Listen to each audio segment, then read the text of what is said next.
Hey, what up, everyone? I'm Sinnycool, and this is Gems of War. And today I have four teams actually. Four teams for you for the Amanithrax faction event. A high-level team, a mid-level team, a low-level team, and pure faction. So I got that pure faction team for you.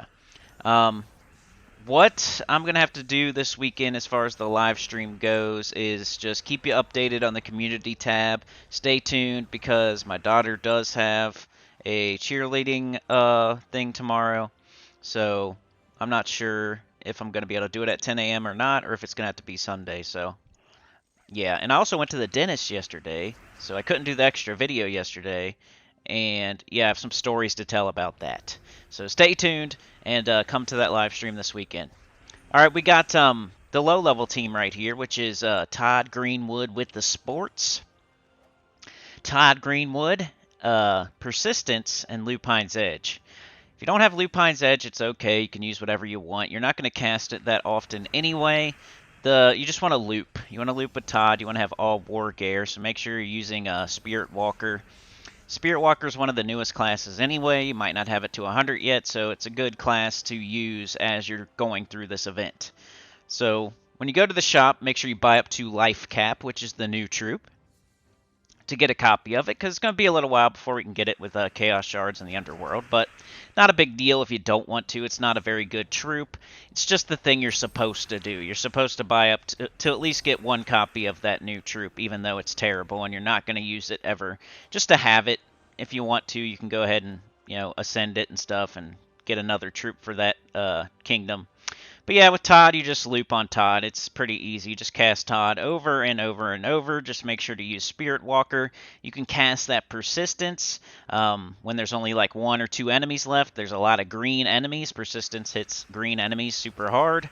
And it's pretty fun to cast it to finish them off, especially when it gets harder and deeper and you have to cast that Todd a billion times. To cast the Persistence once instead of casting Todd 2 or 3 times is always the way to go when there's only one or two enemies left.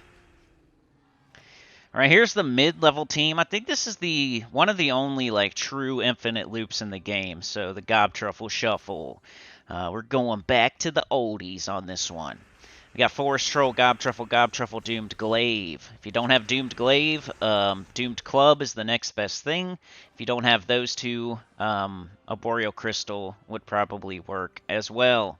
Or whatever you want to do. You're mostly just looping on King Gobtruffle anyway.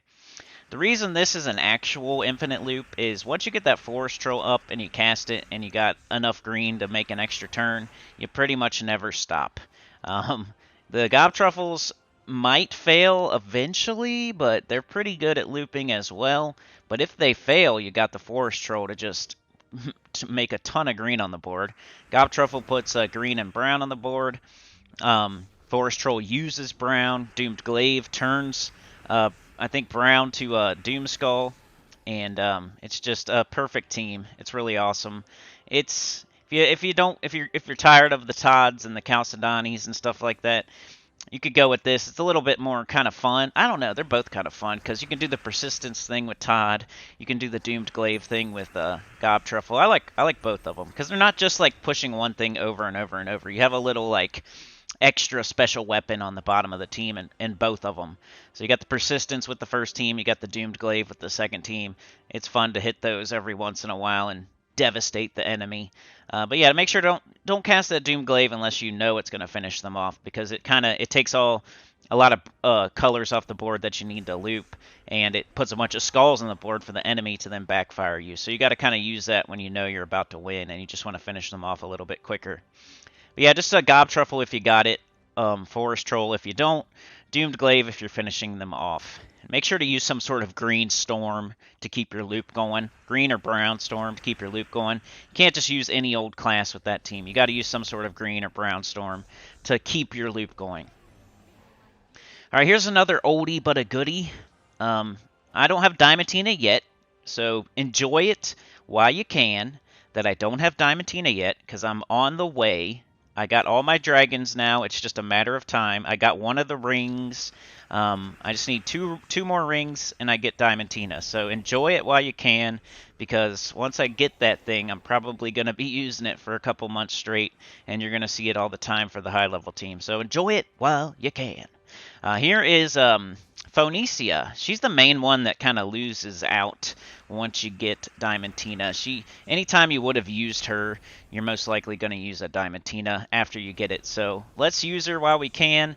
The weapon isn't ideal here. It's a Boreal Crystal, but it works okay. The only thing you got to remember is to not cast Phoenicia straight after the Boreal Crystal. So a lot of the time what was happening for me was the Leprechaun, I would cast it, it would get up Phoenicia, I would cast Phoenicia, I would win.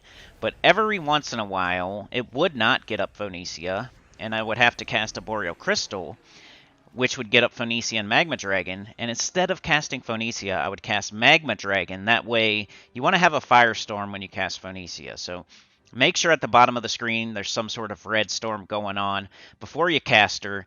Unless you're super early. If you're super early, you can just cast her if you want. But I was following a Boreal Crystal with Magma Dragon, and I was following Leprechaun with Phoenicia. So just a little intricacy of that team. You want to make sure you have a Firestorm when you cast her, Phoenicia, because she does double damage when there's a Firestorm. And Magma Dragon makes one every single turn. There's only going to be that one turn if you cast a Boreal Crystal where you'll have a Leaf Storm, and you got to pay attention. Here's another team where you got to pay attention. It's the Pure faction. I'm doing it on level 250. The problem with this weekend is normally on the weekend faction events, I will go all the way to level 500 and do Pure faction. But that costs like 2,500 gems. So I'm going to take this one off. I'm not going to do this one. And I'm going to force myself to do it every day in the underworld 3 times a day. Since I'm not doing it through the event, now I'm going to force myself to do Amanithrax every day, 3 times a day in the underworld until I get it done. That's my punishment for not having enough gems to get this done, because that's what I would normally do. I would all day today I'd be doing this event. I would go up to like the power potion, buy it like 5 or 6 or 7 times. My horde level would be super jacked up, and I would get it done. I would get Deathless and Pure Faction done on level 500 while there's a weekend event, because that's like the best time. You have double potions. But Pure Faction team is just all Gob Truffles. And what you need to do, it's not just that simple. You need to get up all the Gob Truffles before you start casting them. You need to take skulls off the board. You need to take other colors off the board that aren't green and brown. You need to take blue to get up the Gob Truffles, and don't be taking all your green off the board. Keep it looping. Keep it looping. Don't let them hit you with skulls. Keep it looping. Try not to take green off the board. Try not to take brown off the board if you can. Take blue to get them up. Get them all up. Take skulls. Make sure the enemies don't hit you. Try to go into that last battle with at least 3 of them. And you should be okay. I did lose a troop or 2, but I got through it. You just got to go straight to the boss. Don't fight all the battles. And good luck. Like, share, subscribe. Consider joining. Helps a lot. Tear good about the channel, comment below. And I'll see y'all next time. Peace.